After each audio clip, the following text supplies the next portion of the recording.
HSC ফল পাবার সাথে সাথে উচ্ছ্বসিত রাজধানীর বাইরের সফল শিক্ষার্থীরা। তবে গেলবারের চেয়ে সব বোর্ডেই কমেছে পাশের হার ও জিপিএ 5-এর সংখ্যা। এবার পাশের হার সবচেয়ে বেশি বরিশাল বোর্ডে ৮০.৬৫%। সেখানে পরীক্ষায় বসে ৬৭,৪৩৫ জন। এই রেজাল্টের পিছনে আমার কলেজের টিচারদের, আমার মা বাবা সবার অনেক অবদান রয়েছে। এই রেজাল্ট আমার বাবা মা খুশি, আমার কলেজের শিক্ষকেরা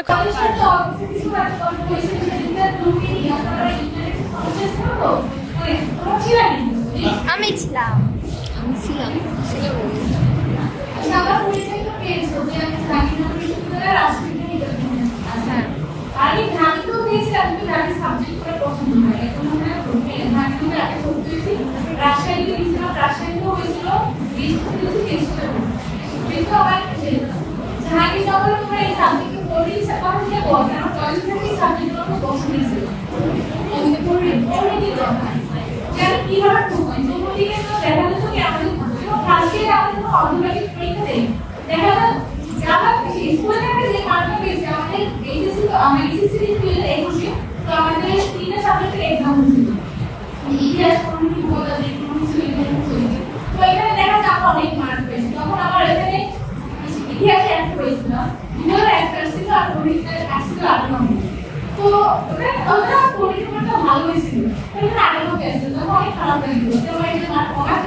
তো আমি প্রথম দিকে তৃতীয় অধ্যায় একটা অনেক কঠিন বিভিন্ন তোমার বাইরে যে কোচিং গুলো হয় তৃতীয় অধ্যায় থেকে মানে পড়ানো শুরু হয় কিন্তু স্যারকে আমি পড়ছি স্যার ফার্স্ট অধ্যায় থেকে শুরু করেছে আমি এক্সাম পড়ছি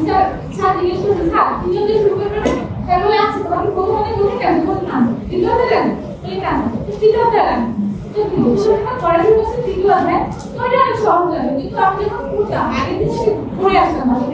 স্যার এটা কেন হয় না তখন ওই যে ইংরেজি বললো আমি পড়তে এইটা হবে এইটা হবে বাসা থেকে একটু দেখে আসতাম তখন স্যার বলছিল আমি অনেক কিছু থেকে বের হয়ে যাবো সিঙ্গল অ্যান্সার করবো তো এই জন্য অনেকে রাগ করতো আমাদের কোচিং এ যখন রাজশাহীতে এক্সাম দিতে গেছিলাম ওখানে একটা ছিল গেছিল আমাদের সাথে ওই ছেলেটা এখন বসে পাশে গেছে তো আপু ছিল আপু ছিল পরে জিজ্ঞেস করছে কি আপু গেছে দোকান কি আগে দুপুরবেলা আমার অনেক মেজাজ খারাপ হইল যে ক্লাসে পারতাম না আমরা বুঝতাম না স্যার কোশ্চেন করে কি অ্যান্সার দিয়ে এটা আমার ভালো লাগছে না আমরা কি বুঝবো তারপর তো দিবে অ্যান্সার বলার কি অ্যান্সার দিতে অনেক সময় দেখা যায় আমি অ্যান্সার দিতে সারা কোশ্চেনে পড়বো আরে কোনটা আমরা কোন কোশ্চেনে পড়বো বুঝছি হয়তো ধর আজকে যে সাবজেক্টে থাকবে ওই সাবজেক্টে পড়া সাবজেক্ট পড়া ওইটাকে বাসন করে আসতে করে আসার কারণে সাবজেক্ট আমাকে বুঝাবো ওইটা আমি সুবিধা হবে আর এখানে দাঁড়িয়ে যে কথা বলতেছি যারা এখানে দাঁড়িয়ে এই কথা বলতে পারতাম না আমার হাতটা ক্লাস কিন্তু সারাটা ক্লাস পাবি ক্লাসে বলতে তুমি এই টপিকে পড়েছো কালকে তুমি ক্লাস দিবে এই কারণে মানে কথা বলে একটু সাহায্য করে আমি এত কথা বলতে পারতাম না মানে সাহস ছিল না আমার এত কথা বলার সাড়ে কারণে এইটা মানে এটা হয়েছে ফার্স্ট ইয়ারে চাকরি যখন ছিল তখন আমার নিজের আগ্রহ থাকতে হবে যে আমি হয়তো ওদিকে বলছিলাম যে আমি যখন আগে এসেছিলাম করতে মানে মহিলা কলেজে তখন একটা দিনের সদর ক্লাস আছে ঘড়ি ক্লাস আছে ওই সময় বিভিন্ন অনেক স্কুলের স্টুডেন্টরা কিন্তু এখানে আসে হ্যাঁ বেশিরভাগই দেখা যায় যারা ক্লাসে ফার্স্ট সেকেন্ড থাকে তারাই কিন্তু এখানে আসে তো তখন তো আমি বুঝে যে আমি এবারে এত ভালো রেজাল্ট করতে পারবো তখন আমার ইচ্ছে ছিল আমার ভালো রেজাল্ট করতে হবে আমি যে ফার্স্ট থেকে যাবো ক্লাসে এটা তো আমি বুঝি নাই কিন্তু আমার নিজের ইচ্ছে থাকবে তো আমি মানে ফাঁকিবাজি করি নাই যদি বলি তাইলে ফার্স্ট মানে প্রথম যে ক্লাস হয়েছে আপনি ছাড়তে তো অবশ্যই একদিন দিয়ে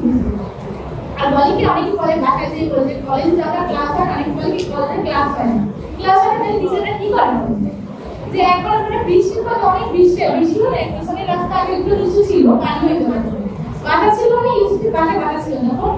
তো তখন আমি আসছি ক্লাস আমার দুজন ছিল তো দুজনেও ক্লাস নিতে সামনে তো দুজনকে তাহলে দুজনও কলেজে ক্লাস তো এই যে তোমার কলেজে ক্লাস হয় না সেটা কিন্তু সম্পূর্ণ ভুল কথা ক্লাসে তোমার নোটগুলো দেয় তুমি পরীক্ষা গিয়ে দেখো ওইগুলো থেকে আসো তো তোমাদের হচ্ছে ক্লাস মিস দেওয়া যাবে না অ্যাডমিশনের কথা বলি যখন আমি অ্যাডমিশনে মানে কোচিং এক্সাম দিতাম তো দেখা যায় যে এক একটা যে লেকচার শিট এক একটা টপিকের উপর তোমার যদি মৌলিক থেকে থাকে তোমার এসে পড়িতে একটা ভূগোলে একটা ইতিহাসে একটা তো একটা লেকচার শিট কটা থাকে 30 থেকে 40 কটাই থাকুক কিন্তু তোমার একটা যে বই তোমার বইতে কত লেখা থাকে ওটার মধ্যে যতটুকু তথ্য থাকে ওটা তোমার লেকচার শিট থাকে তাহলে তুমি যদি বইটা কমপ্লিট করতে তুমি দিদিও অনেক আনন্দ হবে তোমার পড়িয়ে তোমার কোশ্চেন আসে ইকোনমিক্স থেকে আসে সাধারণ দিনটা দেখতে তোমার আইসিটি থেকে আসে তোমার গ্রুপ সাবজেক্ট খুব ভালো করে পড়তে হবে তারপর বাংলা যেগুলো বাংলা ইংলিশ তুমি যদি এখানে ভালো করো তাহলে তোমার ওইটা থেকে তুমি এডমিশনের থেকে তুমি যদি একটু সহজ হয়ে যাবে আর যারা এখানে খালি খালি করে যায় তাহলে ওটা কি তাদের প্রবলেম